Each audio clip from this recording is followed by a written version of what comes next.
bring you into the conversation, Dr. Oshodi. I was reading out the figures from INEC earlier, from the different number of registered voters from the different regions. And I just was asking what this means. How is the APC interpreting these figures?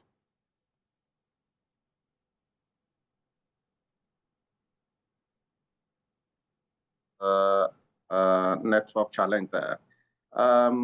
Yeah, in terms of the figures from INEC and the rates of PVC collections across the different regions, I don't think it's quite different from, what we're expecting in terms of, the figures that are given in different regions.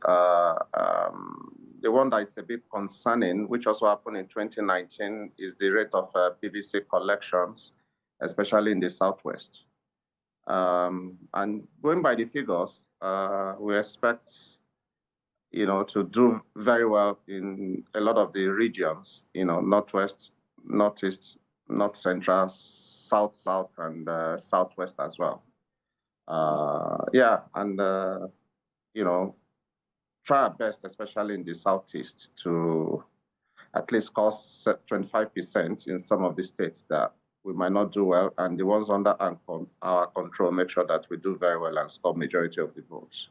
I think that's the way I personally interpret it. And don't forget that of all the presidential candidates or front runners, Principal has been the one that is very, very active, crossing the entire length of the country, trying to convince voters, holding town hall meetings, and engaging the voters. None of those presidential candidates, comes anywhere close to how he's been electrifying the, the electoral environment and engaging voters, and making our political environment quite exciting and something to look forward to. You mentioned several regions in the north as well to be part of your strongholds.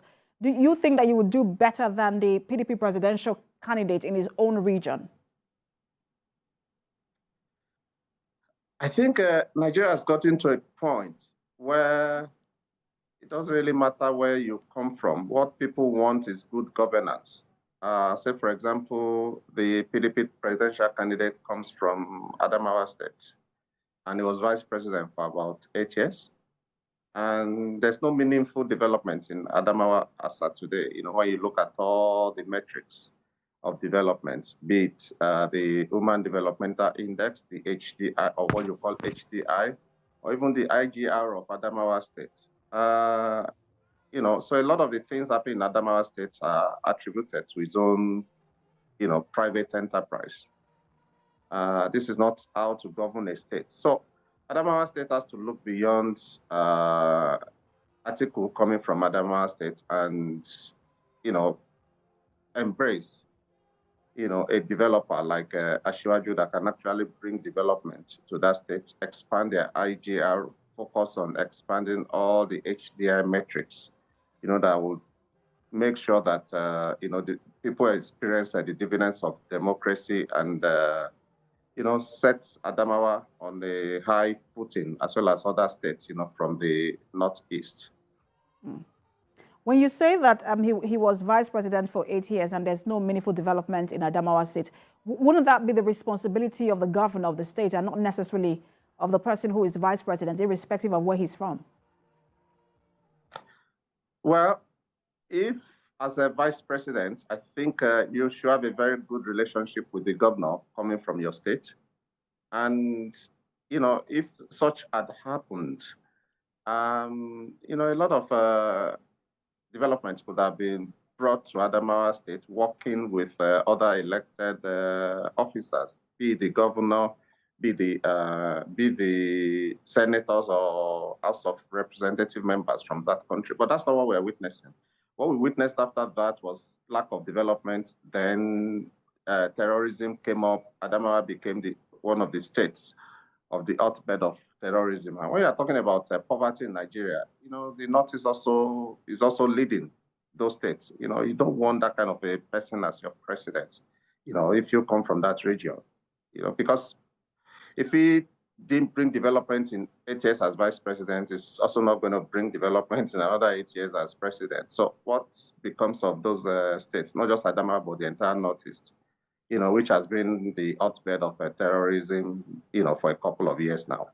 And when you don't serve development, what people become angry and they take up arms against the state, which is what we have witnessed. So we want to, under the Asiwaju presidency, we want to witness development in those areas. We want to focus on the strength of the Northeast people, of Adamawa people, and minimize their weaknesses. Their weaknesses being that there's no resources.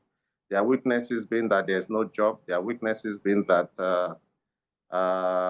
development is far from them. We want to bring development to them. We want to, use their human given potentials to make them to be able to create the jobs that are non-existent and make them live life and live it fully as God commanded.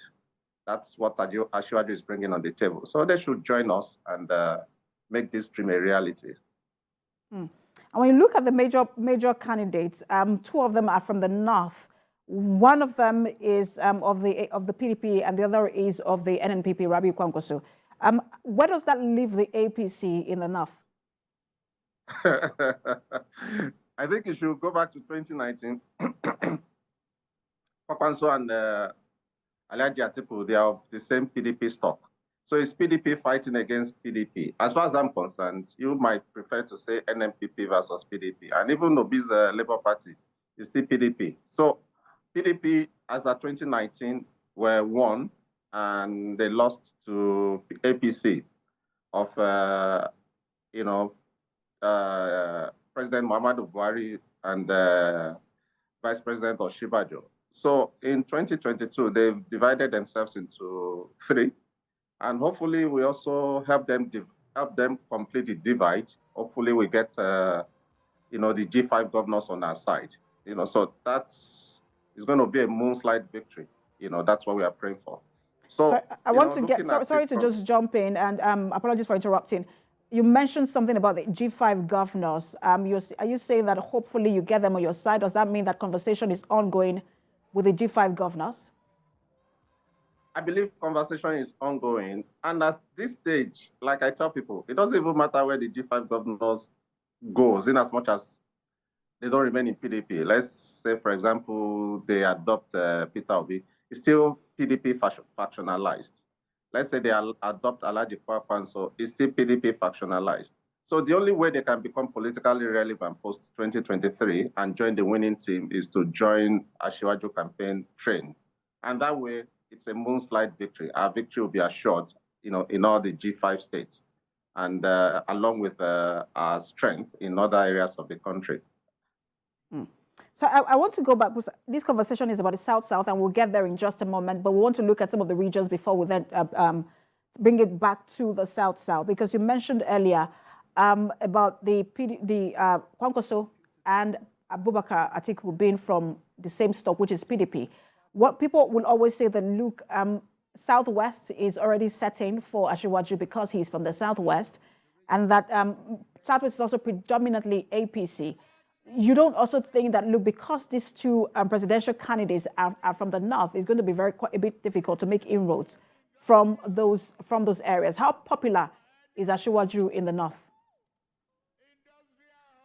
I think Nigeria politics has gone beyond ethnic affiliation. So even though that's still a very big factor, Asiwaju, say for example, Southwest belongs to Asiwaju, not because Asiwaju is from the Southwest. Southwest people are very sophisticated. Asiwaju controls Southwest because of his track record, because of his investment in democracy, because of who he is.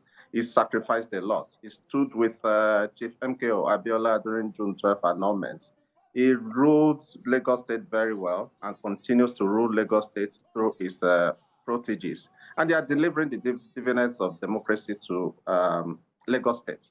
And don't forget that when he came in as Lagos State governor, Lagos State was experiencing very huge revenue challenges that could not meet the obligations of the, or the expectations of the people.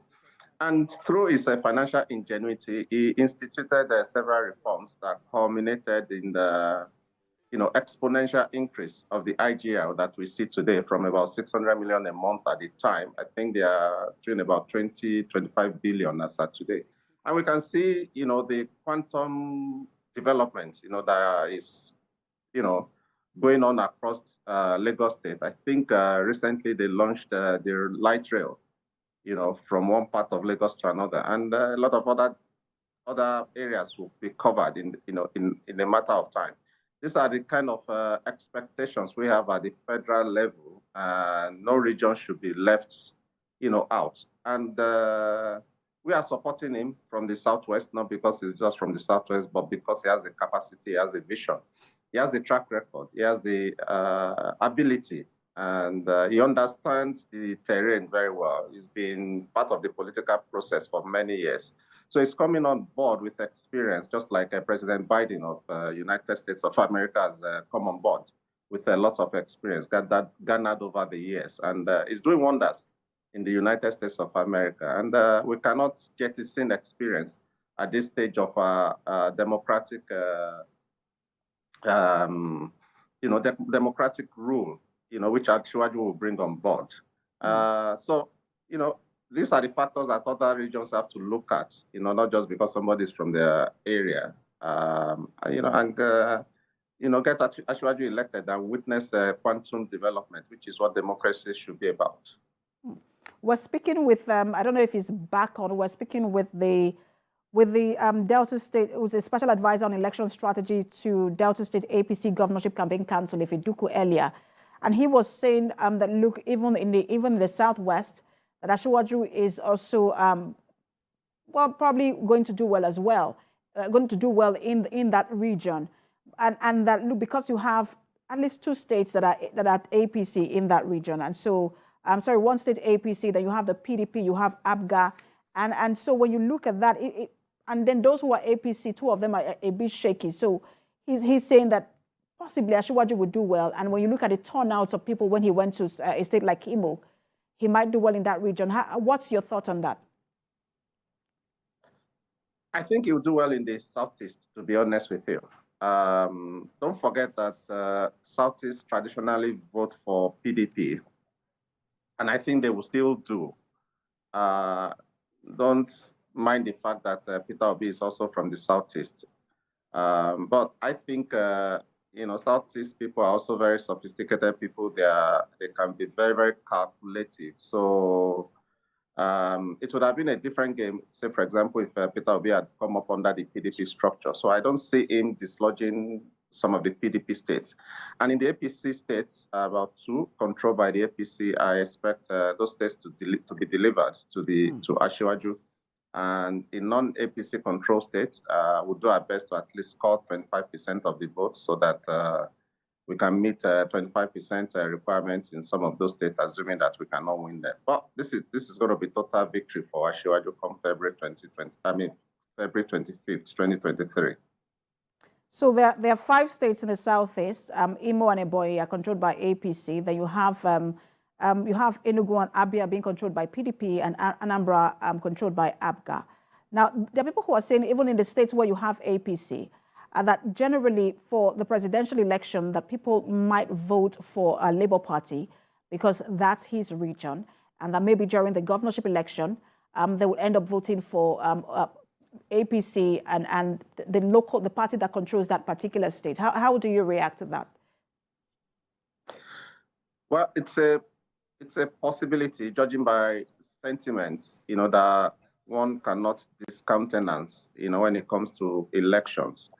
But I think overall, with the resilience of the governors we have in those 2 states, the hard work that our principal is doing, as well as the members of the Presidential Campaign Council and other party stakeholders, I think we should be able to, win the 2 states where we are controlling, and that's Anambra and Ebonyi. Those governors, they've done very well, so they understand the election dynamics in their states, so they should be able to mobilize their people to come and vote for Asiwaju in the, during the presidential election. Don't forget that I think the senatorial and the House of Rep election also hold same day. So, we should have, substantial good showing on those days in those states controlled by the APC. And even the non-APC controlled states, we should have the minimum of 25% from those areas.